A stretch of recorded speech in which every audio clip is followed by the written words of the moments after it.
Juma kuni tirnoq olish haqida Rasululloh nima deganlar?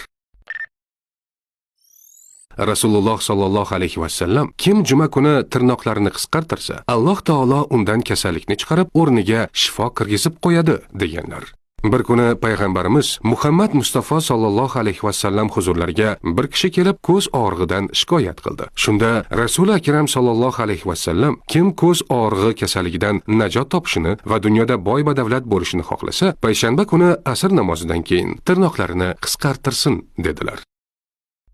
Shu o'rinda tirnoq olishning tartibi haqida ham bilib olsak. Tuhatul Axbor kitobida tirnoq olish tartiblari bunday bayon qilingan. Tirnoq olish o'ng qo'l ko'rsatkich barmog'idan boshlab bosh jimjalog'igacha olinadi. So'ng chap qo'l jimjalog'idan boshlab bosh barmog'i tirnog'ini olib, oxirida o'ng qo'lining bosh barmog'i tirnog'i olinadi.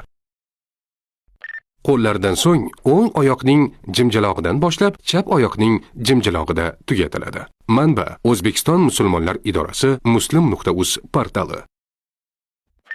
Tibbiyot _ rasmiy kanalimizga obuna bo'ling.